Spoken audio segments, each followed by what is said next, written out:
alzar a Elías en un torbellino al cielo, Elías venía con Eliseo de Gilgal.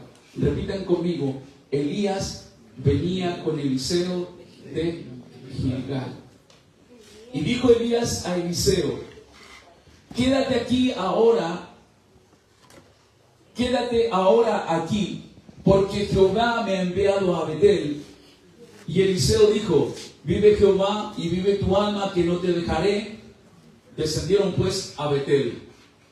Versículo 3. Y saliendo a Eliseo los hijos de los profetas que estaban en Betel, le dijeron, ¿sabes que Jehová te quitará hoy a tu señor de sobre ti?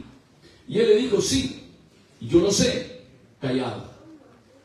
Y Elías le volvió a decir, Eliseo, quédate aquí ahora, porque Jehová me ha enviado a Jericó.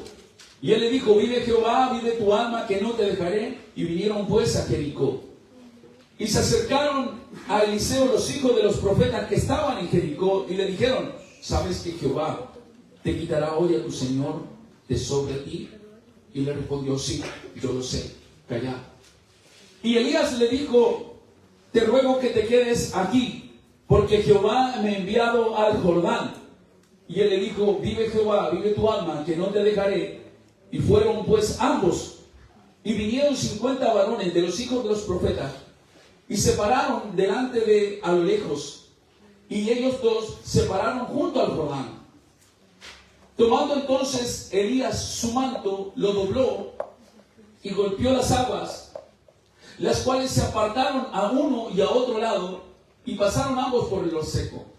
Cuando habían pasado, Elías dijo a Eliseo, pide lo que quieras que haga por ti, antes que yo sea quitado de ti. Y dijo Eliseo, te ruego que una doble porción de tu espíritu sea sobre mí.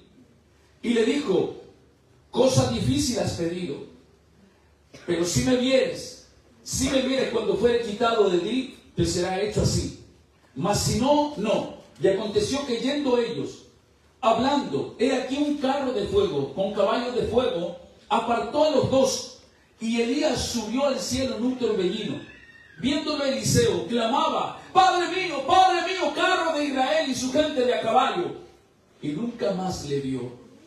Y tomando sus vestidos, los rompió en dos partes, y alzó luego el manto de Elías, que se le había caído, y volvió y se paró a la orilla del Jordán. Y tomando el manto de Elías, que le había caído, golpeó las aguas, y dijo, ¿dónde está Jehová, el Dios de Elías? Y así que hubo golpeado del mismo modo las aguas, se apartaron a uno y a otro lado, y pasó Eliseo. El último versículo, 15, bueno. Viéndole los hijos de los profetas que estaban en Jericó, al otro lado, dijeron, el espíritu de Elías reposó sobre Eliseo. Y vinieron a recibirle. ¿Y qué sucedió? Y se postraron delante de él. Amén. Ya oramos por esta palabra. Nuestra querida sierva también oró por el mensaje y oró por mí mientras adoraba. Estos versículos hablan de cuando Eliseo sucede a Elías en el ministerio profético. Estos profetas, si bien es cierto que yo no le puedo decir a usted, vaya al libro de Eliseo para ver qué es lo que dijo Eliseo. No podemos decir, vaya al libro de Elías para ver qué dijo Elías. Como los profetas mayores que tenemos en la Biblia, como Isaías, Jeremías, Ezequiel, Daniel. O como los profetas menores que escribieron menos, y por eso se llaman profetas menores. Estos profetas no dejaron un registro, pero sí, en los libros históricos, hablan de ellos. En Primera de Reyes, capítulo 19, habla del ministerio de Elías y de todo lo que Elías pidió hasta llegar a este episodio donde llega el tiempo donde Dios llama en Primera de Reyes, capítulo 19, habla del llamado de Eliseo, donde él iba pasando y vio a Eliseo, Elías vio a Eliseo y estaba arando con 12 yuntas de bueyes y viene y lo llama al ministerio porque Dios ya le había encomendado ungir a Jehú como rey, pero a Eliseo como su sucesor. Entonces nosotros hoy día estamos viendo y estamos visualizando quiénes serán nuestros sucesores, quiénes serán los que tomarán el relevo en la próxima generación, quiénes son los que se van a atrever y van a llegar a través de estos pasos a poder encaminarse y asumir los roles que hoy está asumiendo nuestro querido hermano Felipe, nuestra querida hermana Dafne, nuestro querido pastor que ha venido de Chiloé, nuestros queridos siervos que están aquí al frente y los que han estado del principio hasta el fin. ¿Quiénes van a ser los que abrieron el campamento y quiénes fueron los que cerraron el campamento? Porque entre medio vienen, algunos se van, pero hay otros que se preocupan hasta de los papelitos, de que todo quede todo saldado, de que las cabañas quede todo listo para que cuando se entregue le den el visto bueno, y dijeron, esta iglesia cumplió con todos los requisitos. Se van a preocupar de la cocina, se van a preocupar de que todo quede ok. Entre medio hubimos algunos que llegamos, que estuvimos, que nos fuimos, pero hubieron otros que pagaron el precio de principio a fin. Ahora, ese grupo selecto que llega, que abre y que cierra el templo, que abre el campamento y que cierra el campamento, no todos están dispuestos a pagar ese precio. Cuando alguien llega el tiempo de hacer el aseo del templo y de los baños, no todos están dispuestos a dejar limpio y a estar ahí. No todos están dispuestos a pagar el precio de entregar su vida y de no saber cómo va a vivir este mes, cómo va a vivir el próximo mes, cómo Dios nos va a sorprender. No es que yo dependo de un sueldo, dependo de mis capacidades, tengo que hacer un magíster porque quiero escalar, quiero seguir escalando y para poder seguir también incrementando mi sueldo. Quiero algo, pero siempre se trata de mí. Pero pocas veces nosotros le decimos, Señor, yo quiero que se trate de ti. Yo quiero que esto se trate de ti, quiero que tú seas quien hombre en mi vida, pero aquí está la clave y se la quiero entregar hoy día. El primer punto que yo le estoy hablando es cuando Elías estaba allí en Gilgal. Y Gilgal fue el primer lugar cuando el pueblo que cruzó desde Egipto hasta el Jordán, en esos 40 años de desierto, antes de conquistar la primera ciudad que se llamó Jericó, que eran muros fortificados, que era una tremenda ciudad. Primero Dios, ¿qué fue lo que hizo? Mandó a circuncidar, mandó a que los sacerdotes y que todo el pueblo de guerra, hombres de guerra, fueran circuncidados. ¿Y eso qué significaba? ¿Qué simbolismo tenía? La señal de la circuncisión era quitar la vergüenza, era sacar el prepucio del pene del varón y exponerlo y que ellos quedaran allí hasta que sanasen. Y una vez que sanaran, iba a ir a la guerra a conquistar Canaán, la tierra que Dios le había prometido a sus padres. Si bien es cierto, en los tiempos de Jacob, ellos ya habían habitado Canaán. Pero cuando hubo hambre, ellos fueron a visitar a José, a su hijo, 400 años, en busca de alimento. Y quedaron allá porque hubo hambre sobre la tierra. Pero estos 400 años después, una nueva generación, los hijos de las 12 tribus, vuelven a conquistar con una promesa. Pero cuando llegan a Gilgal, en Gilgal lo que significa el primer punto de este sermón, Gilgal significa donde es quitada la vergüenza, donde es quitado el oprobio. Es donde nosotros entregamos y somos desenmascarados de parte de Dios, porque allí es donde llegamos nosotros con las adicciones, llegamos con nuestras malas prácticas, llegamos con nuestros problemas. Y nosotros allí en aquel lugar nos desnudamos y sacamos lo que avergüenza nuestra vida. Gilgal significa lugar de oprobio. ¿Y qué es lo que es oprobio? Nuestra vergüenza para ellos. Entonces le dice el Señor, Elías le dice, quédate aquí en Gilgal, porque el Señor me ha enviado hoy a Betel. El primer punto, el lugar donde el oprobio es quitado, comenzó Elías con Eliseo. Un tiempo donde Eliseo, quien cuando fue llamado tenía... Pero quiero decirle que hay un don que Dios nos da y que es el don de ciencia y sabiduría. Hay otros dones, son 9 dones. Pero Dios empieza a dar y no es que hoy ocurrió algo que yo estaba sospechando, no. Es que tenemos que canalizar el don que Dios nos daba. Eliseo ya tenía el don y sabía que Elías iba a ser quitado. Entonces cuando le envía una orden y le dice, quédate aquí, ¿qué hizo Eliseo? Vive Jehová y vive mi alma que no te dejaré. Amén. Gilgal fue un lugar donde Dios quitó la vergüenza de Israel, que traían desde Egipto un pueblo pagano, un pueblo idólatra. Josué 5:9 eso sale.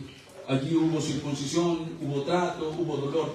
El circuncidar a alguien, sobre todo a los niños que tienen fimosis, les circuncidan para expandir esa zona anatómica del varón, y eso se necesita unos días para poder cicatrizar. Aquí la finalidad era otra, los judíos practicaban la circuncisión y en el desierto además tenía una connotación sanitaria.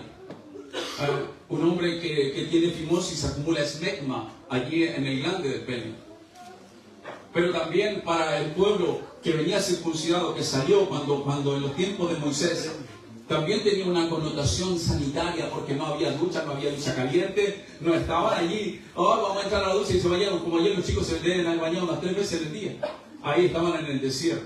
Ahora entraban a la guerra a conquistar y ellos tenían que también estar alineados con el judaísmo. Recuerden que ellos era una línea y el que quería alabar al Dios de Israel y venía de otra nación, tenía que practicar el proselitismo, tenía que circuncidarse para entrar también con el pueblo de Dios. Entonces, este es tu primer paso y el punto espiritual, el principio espiritual. No se puede avanzar con Dios cargando vergüenza. Lo hablábamos ayer, lo hablábamos anteayer. Tú no puedes cargar y no puedes avanzar con Dios cargando vergüenza. Tú no te puedes avanzar y pretender estar cantando en un coro si todavía tú estás practicando cosas que eran parte del pasado cuando tú estabas lejos de Dios. Nosotros no podemos pretender entrar a un instituto bíblico si todavía nos emborrachamos, vamos a la disco, vamos a los pubs y de pronto la vida loca. Eso tiene que quedar en Gilgal. Es un punto claro donde nosotros como jóvenes tenemos que apartarnos, tenemos que separarnos. No pretendan volver a la vida loca saliendo de este campamento y querer hacer lo mismo que hacían antes. Debemos quedar en Gilgal marcado y echar fuera todo lo que nos ensuciaba, toda la mugre, todo aquello que nos hacía ver como los de Egipto. ¿Se entiende? Bien. Entonces, este es el principio espiritual. No se puede avanzar con Dios cargando vergüenza del pasado. Y la aplicación para ustedes jóvenes, Gilgal representa culpa, pecado no confesado, heridas, fracasos, adicciones, identidades rotas, familiares que te apartaron o que te dañaron. Eso tiene que quedar ahí. Ya hablamos eso estos días. Pero ¿sabe? Ese es el primer paso. Tenemos que avanzar. No podemos quedarnos ahí toda la vida diciendo perdoné. Hice lo que el pastor predicó. Ahora, ¿qué viene? Y esa es la pregunta que nosotros tenemos que hacer. ¿Qué viene ahora? Obedecer. Antes de darle paso al futuro, Dios sana tu pasado. Y si no permites que Dios quite lo propio, vivirás siempre un ministerio limitado. Viviremos siempre un ministerio pegado al pasado. No podremos avanzar.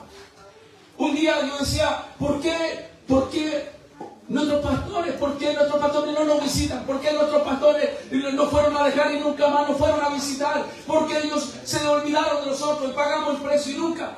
Pero ¿sabe que si mi pastor no hubiera hecho eso, yo nunca hubiera visto realmente la mano de Dios, de que si mi pastor no estaba, pero si Dios nunca dejó de estar conmigo? Amén. Hasta que un día estuvimos con mi esposa, decidimos acercarnos a ellos, ir a abrazarlos, como si nunca hubiera pasado. Nosotros tenemos que romper porque tenemos raíz de amargura en el ministerio. Y alguien podrá decir, un pastor no tiene raíz de amargura. Sí, también se puede tener raíz de amargura. Amén. Y tuvimos que dejar eso, dejar de lado todo. Mi esposa agarró unos regalos y dijo, yo le voy a llevar a mi pastor unos regalitos. Y yo abracé a mi pastor, estuve con él, me acuerdo que me tocó colocar hasta una neurobiota después porque estaba un poco delicado de salud. Y se acabó. Ahora, si eso no parte, si eso no funciona, ya no depende de nosotros. Nosotros lo intentamos, sanamos en alguna parte, porque no tendría por qué haber dolor. Al contrario, ellos son nuestros padres espirituales. Pero quiero decirles que nosotros tenemos que ir más por más. Entonces aquí Eliseo tenía una lectura muy clara de lo que Dios quería hacer en él. Y es importante que usted tenga también claro lo que Dios quiere hacer contigo, joven. El segundo punto, el primero es Gilgal, lugar donde el oprobio es quitado. El segundo punto es Betel. El Señor le habla, en 2 de Reyes capítulo 2 le dice, el Señor me ha enviado a Betel, quédate aquí, Eliseo. Y Eliseo nuevamente Y no en una actitud de desobediencia. Le dice, vive Jehová, y vive tu alma, que no te dejaré. Y descendieron juntos a Betel. Y Betel significa casa de Dios. Casa de Dios, y eso podemos verlo en Génesis 28. Betel era el lugar donde ellos adoraban, es el altar que ellos construyeron en Génesis 28, en los tiempos de los padres, del patriarca, donde ellos adoraron y alabaron a Dios y glorificaron a Dios, el lugar donde ellos se reunían para exaltar al Señor. Entonces le dijo, ahora el Señor me ha enviado a Betel, y Betel significa para ustedes, en el segundo punto, es donde tú ahora vas a llegar. Cuando mi hermana preguntaba, ¿cuántos vinieron por primera vez? ¿Cuántos se entregaron a Cristo? Pero aquí hay un jovencito que va a llegar a San Bernardo y que se va a tener que congregar allá. Amén. Ya pasó el Gilgal, ya se entregó aquí estuvo, aquí entregó su Gilgal, aquí entregó su vergüenza en el altar. ¿Se acuerdan cuando lo abrazaban la primera noche? Ahí entregó ese, fue circuncidado su corazón. Ahora la circuncisión no es en el prepucio del varón. Ahora la circuncisión, ¿dónde es? En el corazón. ¿Y qué es lo que quiere el Señor? Un corazón rendido, un corazón contrito y humillado. Eso es lo que Dios quiere. Ahora, Él quedó en Gilgal. Pero ahora, ¿qué es lo que le decía esta noche? Ahora te tienes que congregar. Ahora tienes que ir a Betel. No te puedes quedar con esto, sacándole brillo a esta conquista de haber vivido un campamento lleno de la gloria de Dios. Ahora viene lo segundo. Betel, casa de Dios, puerta al cielo. Allí es donde cargamos nuestra Biblia, descargamos nuestra Biblia en nuestros celulares. Allí es donde nos congregamos, aprendemos a alabarnos, aprendemos los himnos, aprendemos los coritos. Allí es donde empezamos a vivir una nueva vida y llegamos y apartamos la ofrenda desde casa, de ver a qué tenemos que ofrendar. Allí se empiezan a dar los avisos de los jóvenes, los de las dorcas, de los varones. Es allí donde aprendemos una vida ahora a que nadie arrebate mi gloria a Dios. El principio espiritual de Betel, después de sanar el corazón en Gilgal, Dios establece una relación con nosotros. Amén. Y eso es algo fundamental, jóvenes. Establecer una relación con Dios a partir de ahora. Establecer una relación con Dios. Recién hablaba, Pablo hizo contacto con dos hermanas que van viajando. Mayra se llama una y la tía no me recuerdo bien cómo se llama. Y me dejó el teléfono. Y me estaban esperando y hablamos y estuvimos orando ahora en la mañana y fuera de la cancha. Abriendo ella su corazón. ¿Quién viene ahora, pastor? También son novitas. Ahora lo que viene es la relación con Dios. Esto es una parte, pero ahora viene relacionarse con Dios. ¿Y cómo tú te relacionas con Dios en la oración? A través de su palabra y asistir a la iglesia. Repitan conmigo. Oración. Estudiar la palabra y asistir a la iglesia. Congregarse. Si no, esos que dicen, no, yo tengo a Diosito en mi corazón, no tengo para qué ir a la iglesia, no. ¿Sabe qué? Te va a desnutrir. Te va a desnutrir. Olvídalo, no va a funcionar así. Cuando llegues de vez en cuando a la iglesia y te des cuenta, vas a ser la persona más frío, vas a ser un verdadero témpano de hielo queriendo adorar, porque no te vas a saber las alabanzas, no te vas a saber los coros, no vas a poder abrazar a nadie porque te vas a sentir como una persona extraña en un lugar donde todos adoran, donde todos alaben. Por lo tanto, Hebreos 10:25 dice, no debemos dejar de congregarnos como algunos tienen por costumbre. Amén. Bien, ahí es Betel. Ese es el segundo paso donde Eliseo dijo, no, yo no me pierdo de ir a Betel. Yo no voy a quedarme aquí solamente con la vergüenza quitada. Ya, ahora voy al paso siguiente. Intimidad con Dios, vida con devocional, hambre espiritual, revelación y comunión con Dios. Qué maravilloso cuando Dios nos revela algo. Como decía ustedes recién, decía en el devocional, Dios me reveló esto. Dios me reveló algo de parte de Dios. La mujer del flujo de sangre. ¿Sabe qué? Cuando yo tenía que predicar, tenía tantos sermones para compartir mi hermana allí. Pero tantas palabras que vinieron. Y una de ellas era la mujer del flujo de sangre, la mujer anémica que llevaba 12 años sin sangre. Una mujer, ¿sabe qué? En el tiempo de los judíos, la mujer que tenía regla no podía salir durante los 4 días que duraba la menstruación. Si era una mujer que le duraba 3 días que tenía que mantenerse en el campamento encerrada. ¿Por qué? Porque era una condición inmunda para ellos, para esa cultura. Entonces, si duraba 5 días, si tenía ya una metrorragia de 7, 8, 10 días, todos esos días tenía que estar en casa. Pero esta mujer llevaba 12 años. Y dice la Biblia, lo que comentaba nuestra sierva, que llevaba 12 años escondiéndose, pero había gastado todo ¿para qué? Para sanarse, pero no había podido. Pero supo que Jesús venía pasando por la ciudad. Y ella que dijo, si yo tan solo tocara los nódulos del manto, si yo tan solo tocara los nódulos del manto, pero había un problema, no era llegar allá. El tema es que tenía una anemia severa y que si hubiesen tenido lo más probable un banco de sangre, hubiesen necesitado transfusión. Eran 12 años sangrando. Yo me imagino una mujer pálida, como un verdadero zombie, que no tenía fuerza, que se lo pasaba durmiendo, porque una persona anémica se lo pasa durmiendo. Y además sin fuerza. Pero lo peor de todo es que si la encontraban paseándose con un flujo de sangre constante, iba a ser apresada, iba a ser apedreada, iba a ser denoctada, iba a tener que pagar lo que la ley decía para ellos. Amén. ¿Y qué es lo que hizo?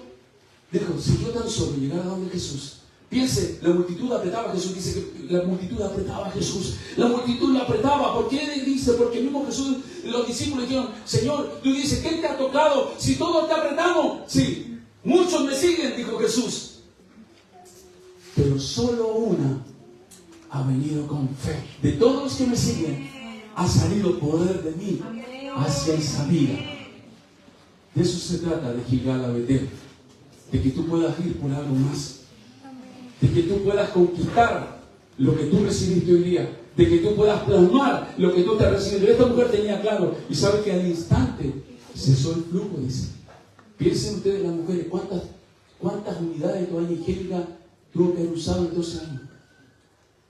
Ni siquiera en un día, no sé cuántas toallitas Levisan ultra flujo abundante con alas nocturnas tienes que comprar para esos 4 días. Por lo que me han contado. Siempre he comprado toallitas y no me avergüenzo. Ahora en 12 años, ¿cómo llegó esa mujer? Anémica, debilitada, sin fuerza y con riesgo de que la pudieran tomar y la pudieran apresar. Pero al instante cesó el flujo, fue sanada. No te quedes allí donde estás. No te quedes con lo que has ganado hoy día. No te quedes con lo que has conquistado hoy día. Es necesario llegar a Betel. Jóvenes, es necesario que lleguen a Betel y empiecen a congregarse y a pelear sus bendiciones. Aprendan a adorar, aprendan a exaltar, aprendan a llorar delante de la presencia de Dios. No tiene nada de malo que el rímel, que el colorete. Mi esposa no me dice cómo si no se llama así. Que se te corra y que te llegue hasta aquí. Todo lo que te echaste de sombrita te corra para abajo. Es normal cuando la presencia de Dios lo dejamos fluir en nuestra vida, en nuestro corazón. No basta con asistir a la iglesia. Hay que habitar en la presencia de Dios. La verdad de este episodio, de este punto es, muchos quieren la unción, pero pocos aman la casa de Dios. Amén. Muchos quieren unción, muchos quieren dones, pero pocos aman la casa de Dios. ¿Saben el valor que tiene esta estructura aquí donde nosotros adoramos, donde nosotros nos vaciamos de emociones, donde llegamos adoloridos, cansados y aquí salimos livianitos?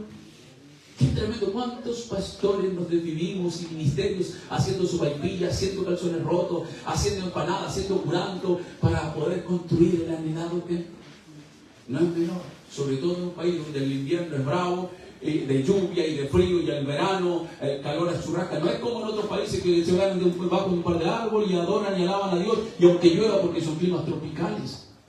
Acá tenemos que sí o sí construir algo para poder alabarle a Él y estar ahí. 3. Punto número 3, son 4, así que el sermón no va a ser largo. 3. Jericó, la fortaleza que debe caer. Jericó, ¿qué significa? Fortaleza. ¿Cuál fue de todas las ciudades más difíciles de conquistar en Israel? Jai. Y usted analiza cuál fue Jai. Era una ciudad, era, como diría alguien coloquialmente, pan comido. Es decir, bastaba con llevar unos pocos soldados. Josué equivale, no, si Jai es chiquitito. La ciudad más difícil de conquistar era Jericó, porque tenía muros fortificados. Cuando mandaron a los espías a espiar la tierra, se dieron cuenta que eran muros gigantes, y que la gente vivía en los muros, hacía jardines en los muros. Había una mujer ramera que tenía, en el borde del muro tenía su casa, Rahab, ¿se acuerdan? Ella tenía su casa construida ahí y ocultó a unos espías y le dijo, sabe que cuando la gente de aquí está atemorizada, la gente de aquí ya tiene miedo por todo lo que ustedes han hecho durante toda su travesía, llegaron los rumores, llegaron los comentarios de que hay un Dios que cubre a Israel, que protege a Israel, que hay una columna de fuego que los acompaña, una nube de gloria que los acompaña, y todos temen aquí. Y andaban buscando a los espías y ella los escondió en el terrado. Y cuando pasaron, ella los bajó y los descendió con una sábana y le dijo, cuando ustedes lleguen aquí, les pido por favor que tengan misericordia de mi familia. Jericó significa fortaleza. Jericó significa muro fortificado. ¿Y qué le dijo Eliseo? Vive mi alma, vive Jehová, que no me voy a quedar en Betel, no me voy a quedar solamente adorando y alabando a Dios, no me voy a quedar solamente recibiendo revelación. Tengo que acotar esta parte porque seguramente la conversación no era tan simple, sino que en el trayecto le decía, yo quiero ir a donde caen las estructuras. ¿Sabe cómo cayó Jericó? Jericó cayó, ¿sabe? No por fuerza, no por bombas, no por bombas atómicas, ni tampoco por tanques, ni por obús. Ellos rodearon la ciudad durante 6 días. Esa fue la instrucción de Jehová, rodear la ciudad. Y el 7º día también tuvieron que rodearla, pero no una vez, 7 veces ese día. Ellos se cansaron, caminaron, deambularon. Imagínense rodear Nicanray un día, 7 veces en el día. Si tan solo fuimos allí a la montañita un día y ya veníamos con la lengua afuera de vuelta. Pero 7 vueltas en un solo día. Todos los otros días, ¿de qué sirvió? ¿Qué es lo que está hablando el otro? La obediencia. Amén. La obediencia. Amén. Cumplieron, iban a caer los muros el 5º ni el 6º día. Iban a caer el 7º día, pero no por una vuelta. A la 7ª vuelta, el líder, el sacerdote y el general iban a tocar trompeta. Y allí iban a gritar, los panderistas y todo, iban a un solo tono, pero primero tenían que cumplir la 7ª vuelta del último día. Y allí cuando ocurrió, emitieron los ruidos de aquel cuerno, cayeron los muros. La ciudad fue tomada, fue saqueada y ellos conquistaron la ciudad más poderosa, la más difícil de conquistar, solamente a través de la obediencia. Y allí caen los muros. Entonces, usted ya me está siguiendo. ¿Cómo van a caer las fortalezas, jóvenes? A través de la obediencia. ¿Cómo van a caer los muros cuando se vayan ustedes ya? Aquí, supongamos que el campamento de Nicanray fue Gilgal. Cuando lleguen y se congreguen, allí está Betel, donde ustedes aprenden a alabar, a glorificarse, van a comprar una Biblia, van a ir a los cultos de jóvenes, van a ir a los cultos de mitad de semana. Nosotros de aquí nos vamos al culto de mitad de semana, tenemos culto de miércoles. Algunos tienen el jueves, otros no sé cómo lo hacen, cada uno ve ahí, pero nosotros tenemos culto hoy día.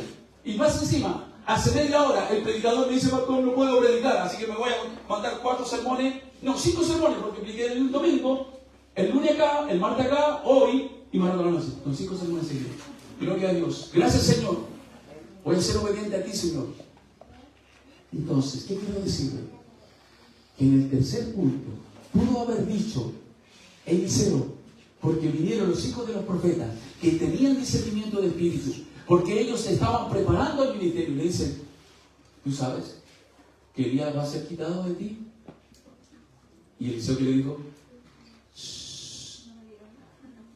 callad,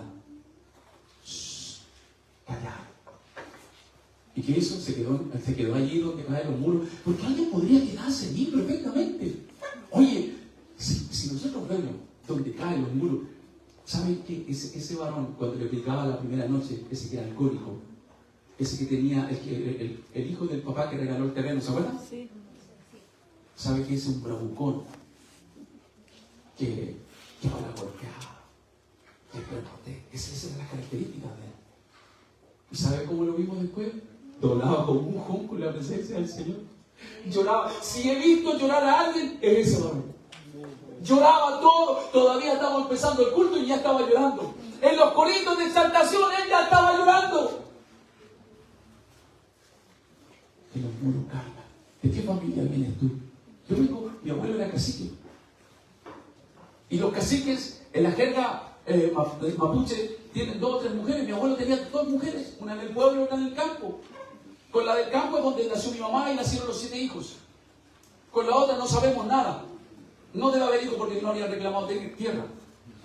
Pero había muchas cosas que podían habernos marcado a nosotros. Son muros. Hay una hermana de la iglesia, de nuestra iglesia, que viene de Purena. Imagínense, de Purén se congrega allá en Nueva Imperial. Y ella era la candidata para ser machi. Y le dijeron, te toca a ti, hija. Tú eres la futura machi porque la mamá ya está envejeciendo. Ahora tenemos que orar, hacer una rogativa, hacer un ceremonial para... Y arrancó y ¿sabe dónde se fue? Como nos seguía por las redes sociales, se fue a los cultos. Hice 2 horas en vehículo para llegar y pagaba a su hermano, a su papá para que la llevaran y el papá se quedaba dentro de la camioneta afuera. Esperando que terminara el culto. Y ella llena del Señor, llena del Espíritu Santo. La bautizamos. Y ocurrió algo, cayó en la fortaleza, porque ¿sabe lo que hizo? Yo no voy a ser más, yo soy una hija de Dios y voy a alabar a Dios y hagan lo que quieran, pásenme de largo, unjan a mi hermana chica, unjan a otra, pero yo soy una hija del Rey de Reyes y Señor de Señores, y se opuso y no pudieron proclamar la machi. Gloria a Dios. Cayeron en la fortaleza, allí es donde cae la fortaleza, allí es donde cae hijo de alcohólico, aquí nada, aquí abstinencia, hijo de producto de una violación, ahora hijo de matrimonios en plena comunión. Si tú vienes de una familia disociada, a partir de ahora van a caer eso. ¿Saben? Una vez fuimos a atender a una persona ahorcada. Me acuerdo, nunca me voy a acordar que en una noche fuimos a contratar 3 fallecimientos en el mismo sector Santa Rosa de Temuco que se habían ahorcado. Estaban ahorcados y nosotros, ¿qué pasó? Una histeria colectiva, algo pasó, Satanás por aquí. Dije yo, ¿cómo es posible que a las 9 de la noche fuimos a contratar un ahorcamiento, a las 12 de la noche y a las 3 de la mañana otro en el mismo sector? Pero lo que más me llamó la atención fue una persona que me dice que estaba llorando. ¿Sabe que lo dejamos un ratito? Si estábamos todos juntos viendo televisión, vimos las noticias a las 10 de la noche, lo dejamos un ratito y de pronto lo extrañamos y estaba en la leñera colgado de un sauce, de un cerezo. Lo reanimamos y no pudimos hacer nada porque es el que más posibilidad tenía. El otro ya tenían rigor mortis, así que no había mucho que hacer, pero ese sí podía ser reanimado, estaba calentito. Entonces cuando mientras llegaba Carabineros, porque ese procedimiento hay que dejárselo al Instituto Médico Legal, pero primero Carabineros, hay que hacer todo un procedimiento. Llega una de las personas y me dice, y yo le digo, ¿y qué pasó con él? No, me dijo, si se mató el papá, se ahorcó. Y lloraba la mamá. Se ahorcó el papá, mi esposo se ahorcó. ¿Ya? Y lo peor de todo es que mi papá también se ahorcó. Se ahorcó el abuelo, se ahorcó el hijo. Se ahorcó el papá, se ahorcó el esposo y se ahorcó el hijo. Entonces cuando venían los problemas, ¿qué es lo que cuando viene algo y te colapsa y te nubla? ¿Qué es lo que primero que hacían? Se colgaba. Entonces, en Jericó, donde vamos a ver caer todas esas estructuras, esas maldiciones, aquellas cosas que parecen que nos van marcando. ¿Sabe que conocí una familia? La abuela tuvo hijo madre soltera, la hija madre soltera, la nieta madre soltera, y todas estuvimos comiendo, nos invitaron a comer una vez para todos, nosotros queremos conocerle. Yo había predicado con la hermana Gladys Muñoz, no sé si algunos la conocen. Había sido invitado a predicar y allí empezaron a conocerlo y ellas, las hermanas, nos invitaron para que fuéramos. Y un día fuimos a un congreso en Santiago y no nos dejaron alojar en el hotel. Dijeron, alójense con nosotros, queremos conocerle. Y fuimos. Y ahí ellos nos presentaban. Ella, mi mamá, lo tuvo madre soltera. La hija había tenido, también bien separada, madre soltera. La nieta, pero había 4 generaciones en la mesa y todas estaban separadas. Y Dios que nos llamó hoy día a restaurar ruinas asoladas. No estoy diciendo que eso esté mal, pero ¿cómo llegaste tú? Lo más probable es que llegaste así aquí. Pero Dios tiene un plan. Lo mismo le decía a la señorita en la mañana. Dios tiene un plan para tu vida. Amén. Hoy van a caer esa fortaleza. Dios te recibe igual a su mesa. Dios tiene un plan redentor contigo. Porque no le van a pasar lo mismo a tus hijos, ni a los hijos de tus hijos. Porque Dios tiene una promesa. Porque herencia de Jehová son nuestros hijos. Aleluya. Si a ti te fue mal, pues es porque a lo mejor estaba en otra sintonía, era en otro tiempo, pero tú llegaste a tiempo aquí a este lugar. Amén. Gloria a Dios. Van a caer fortalezas. Punto 3. Y el último es el cuarto, uno de los que más me gusta. En el 3, ¿qué es lo que vemos? Aplicación para estos jóvenes hoy día. Jericó representa ataduras, vicios, temores, patrones repetitivos, fortalezas mentales muchas veces. No puedes caminar en libertad si sigues defendiendo tu prisión. No puedes caminar en libertad si sigues defendiendo lo que te pasó. Y muchos se culpan a sí mismos. No. Sabe que siempre hay un plan de parte de Dios para poder superar aquellas situaciones que marcaron nuestra infancia, nuestra juventud. No te quedes pegado allí. No te quedes pegado allí. Vamos por otra porción más de parte de Dios. Aquí es donde empiezan a quedar algunos. Algunos empiezan a quedar en esta etapa atrás. En el versículo 5 dice, y se acercaron a Eliseo nuevamente los hijos de los profetas que estaban en Jericó, y le dijeron, ahí donde está la fortaleza, había otro grupo de hijos de profetas, observando todo lo que pasaba. Iban pasando estos dos muchachos, iban dos acompañados, Elías y Eliseo, y los hijos de los profetas siempre observando de lejos todo el acontecimiento, todo lo que sucedía. Siempre hay alguien que te está observando, siempre hay alguien que está visualizando, y ellos se acercan donde él y dicen, queremos hablar contigo. Es por si acaso tú lo sabes. ¿Sabes que Elías va a ser quitado de ti? Y él vuelve y le responde a este otro grupo de jóvenes y dice, sí, yo sé, callar. Y viene ahora Elías y le dice, mira, ¿sabes qué? Quédate aquí en Jericó, porque Jehová me ha enviado al Jordán. Gilgal significa opróbrio, vergüenza. Betel significa casa de Dios, donde somos restaurados, donde somos sanados, donde te alabamos. 3, Jericó significa fortaleza, donde caen los muros, las fortalezas humanas, todo aquello que llegamos, donde vemos la gloria de Dios de una manera sobrenatural a través de la obediencia. Pero aquí quedaba un solo paso, quedaba un episodio más, jóvenes, que es el que desciende. Jordán significa, si te busca, Jordán significa el que desciende. ¿Y qué es lo que necesitamos nosotros? Cuando vemos caer las fortalezas se nos hincha el pecho, no queremos orgullosos. Pero hay algo más todavía, que cuanto más vemos la gloria de Dios, más pequeñito debemos vernos nosotros.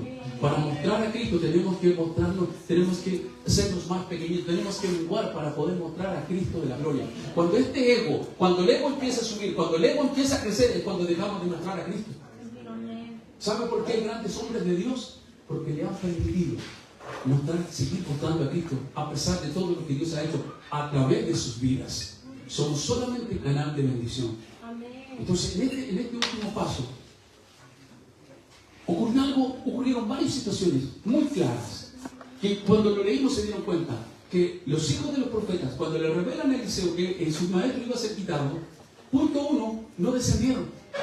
Se quedaron al otro lado del Jordán. Llevaron el comentario, le advirtieron a Eliseo, pero no cruzaron al Jordán. Pero ¿qué sucedió aquí? Ambos descendieron. ¿Y qué fue lo que hizo Elías? Tomó su manto. Bueno, aquí en esta época ya nosotros no usamos manto. Antes, cuando se molestaban, cuando moría alguien, cuando sucedía una tragedia, ellos rasgaban su manto como señal de luto, señal de tristeza. Esa era una forma de demostrar su dolor. Rasgaban su manto. Esa era una forma, tenía un simbolismo aquello, rasgar el manto. Hoy día, si usted rasga su camisa, su polera, ¿sabe lo que simboliza? Soberbia. Aquí en Chile. Es alguien soberbio, alguien que se airó. Pero en ese tiempo tenía un simbolismo de tristeza, de luto o de dolor. Y el manto era también algo simbólico para ellos. Era el manto del ungido de Dios. Entonces, ¿qué es lo que hizo con su manto? Seguramente era mucho más largo que esta chaqueta corta. Él la tuvo que doblar para poder ejecutar lo que venía ahora. ¿Y se encontraron con qué? Con un río, un raudal. Y tenían que cruzar. ¿Y cómo habían cruzado su antepasado? En seco. Entonces, ¿qué es lo que hace Elías? Dobla el manto. Y ella le había dicho, Eliseo, quédate en Jericó. Y él dice, vive Jehová, vive tu alma, que no te voy a dejar. Y golpea, ¡pah! Y se abren las aguas. Y al otro lado, allá, estaban todos los hijos de los profetas mirando. Igual cuando se zambulló, ¿se acuerdan? Cuando se zambulló Naamán el leproso y todos estaban mirando a ver qué iba a pasar, si después de la séptima zambullida se iba a sanar o no. Bueno, una cosa, si estaban todos los curiosos allí, hijos del Señor allí alabando. Usa tu siervo, Señor, dirían de lejos. Cuando se abre el río y cruzan los dos, y yo me imagino la actitud de Elías mirando ahí, mirando de reojo a Eliseo. ¿A qué hora se detiene? ¿A qué hora se queda atrás? Está aquí detrás, y yo creo que sentía ahí las pisadas. Ahí viene todavía. Ahí viene todavía. Todos se quedaron al otro lado. Todos se quedaron porque en realidad ya habían pasado por Gilgal, habían pasado Jericó por Betel primeramente, después por Gilgal. Era natural que a lo mejor ya con todo lo que la obediencia que había demostrado en este caminar se quedara en una de esas etapas, ¿verdad? Pero cuando llegan al otro lado, lo quedan mirando. Ven, ma, ¿qué pasa?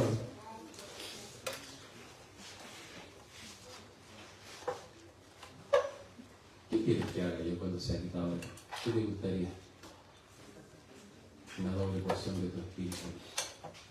¿Qué te gustaría que yo te dejara? No me hables de la camioneta ni de la casa. No. Pero dime algo espiritual. ¿Qué te gustaría que yo te dejara hoy día?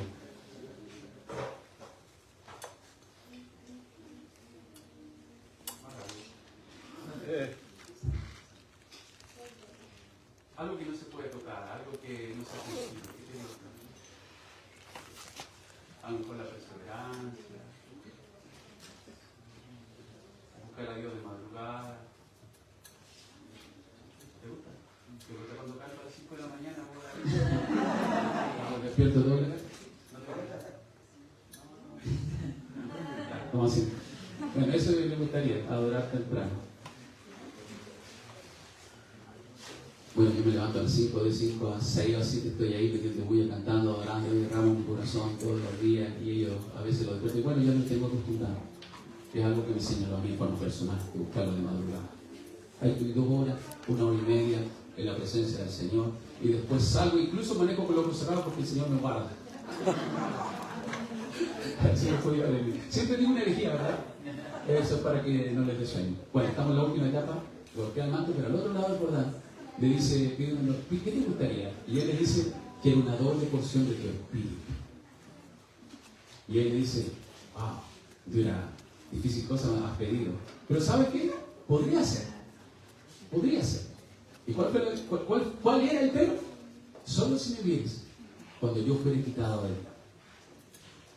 Ahora, ¿qué hubiese pasado si Eliseo se queda en Gilgal, en Betel o en Jericó?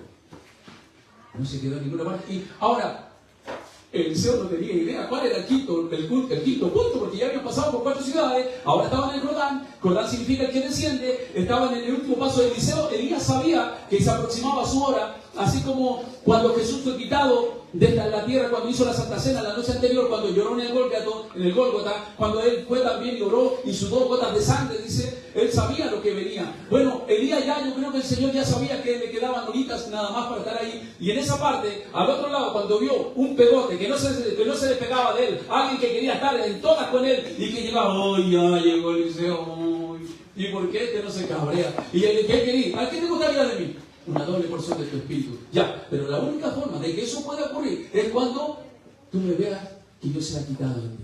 Iban los dos juntos, solos. Y la Biblia dice que iban solos. Nadie más había querido pagar el precio, jóvenes. Llegaron 120. Hoy día quedan como 78 aquí. Ya se han disminuido alrededor de a unos 41 o 42 de los que llegaron al principio. Pero si hiciéramos un culto hoy día a la noche, ya quedarían solamente unos 12. Y si hiciéramos un culto mañana, solamente quedarían unos 3 o 4. ¿Y quiénes van a ser los que van a ver la gloria de Dios? Los que están dispuestos a llegar hasta el final, los que están dispuestos a pagar el precio de lo que a lo mejor allá te están esperando en el trabajo, los que te están diciendo, mira, hijo, ya llevas muchos días fuera de casa, debes preparar tu ropa, tengo que alargar o acortar tu pantalón del uniforme, tenemos que ir a la Biloba a comprar tus útiles porque vienen las clases la otra semana. Pero hay alguien que se está moviendo de Gilgal a Betel, de Betel a Jericó, de Jericó al Jordán, y de pronto carros de fuego y caballos y jinetes de a caballo. ¡Ay, Dios mío! Dijo Eliseo, ¿qué es esto? ¿Qué es esto? Y de pronto se fue su maestro, lo perdió de vista. ¿Y que venía una promesa sobre él? Aleluya. Y de pronto, cuando él dijo, uy, yo creo que se arrodilló, y de pronto vio el manto de Elías. El manto de Elías. El manto de Ananías. Seguramente allá arriba no se necesitan estos harapos. Seguramente allá arriba las marcas Lippy, las North Face, las montañas. La H, ¿cuánto es? Quedarán aquí. Las Mitsubishi y las Toyota quedarán aquí. ¡Wow! ¡Oh, qué tremendo! ¡Oh, Padre mío! Dijo, ¿qué es esto? ¿Dónde está Jehová? Dijo Eliseo. El Dios de Elías. ¿Dónde está Jehová? El Dios de Elías. Capítulo, versículo 14. Y así que hubo golpeado por el manto. Empieza, dice Jordán, para volver de nuevo. Para volver de nuevo. Y todos los que se habían quedado acá lejos. Y todos los que miraban del otro lado de Moab, porque para el otro lado, antes del Jordán, antes de Canaán, estaba Moab. Todos los que estaban curioseando este evento extraordinario y sobrenatural, dijeron verdaderamente el Espíritu de Dios que estaba con Elías, ahora está con Eliseo. ¿Cuánto están dispuestos a partir de hoy a ver la gloria de Dios desde lo propio al Jordán? Hay que transitar muchas veces, vas a ver dolor, vas a ver procesos, vas a ver angustias, pero no te quedes con lo que viviste hoy día solamente, con lo de la primera noche, la segunda noche. Debes aprender a caminar con Dios. Hijo, allá va a llegar a tu casa San Bernardo y te va a decir, ¿qué te pasó? ¿Por qué querías ir a la iglesia? Y nadie te va a querer acompañar. Pero va a tener que ir, porque ese es Él para ti. Pero después de venir en otra etapa, mamá, que es donde van a caer en la fortaleza, ahí es donde va a llegar tu mamá y tu papá que no quiere nada con Dios. Ahí es donde va a ver la gloria de Dios y va a decir, yo fui a un campamento al sur, fui invitado de piedra porque nadie me tenía contemplado, ni siquiera me conocían. Pero tú sí tenías un plan. Y allí va a ver cuando de repente tu papá te va a querer acompañar, tu mamá también. Y tú vas a ver que ya no es meter sino en Jericó porque hay una fortaleza humana. Porque no son las fuerzas nuestras, son las fuerzas de Dios Todopoderoso. Jordán representa rendición total. Jordán significa el que decide negarse a sí mismo, dejar el control a Dios, dependencia absoluta de Dios. No hay resurrección sin muerte previa, hijo.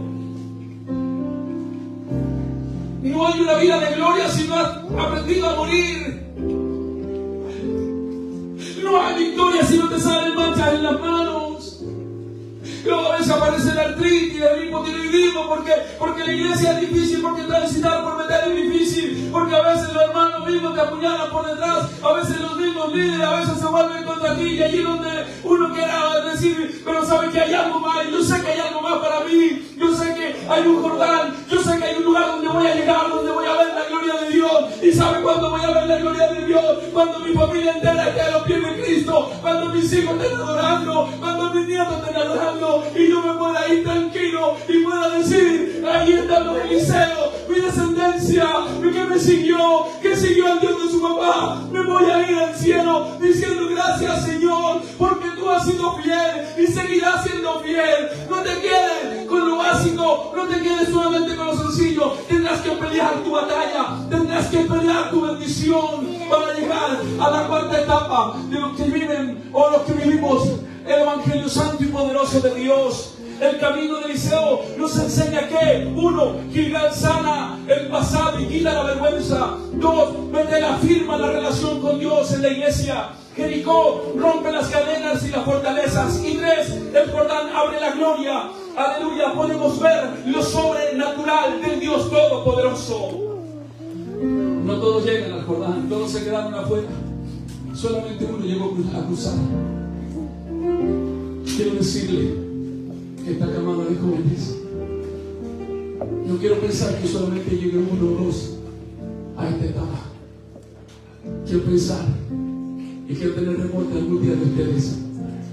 En algún momento, cuando ya esté pelado, ya estoy calvo también, pero algún día tener reporte de ustedes Y que me diga, pastor, yo estuve en ese campamento. Y hoy día soy ministro. Hoy día soy un pastor. Hoy día soy ministro de alabanza. Pastor, aprendí a tocar teclado y estoy cantando en la iglesia. Pastor, soy la líder de jóvenes. Soy la tesorera de la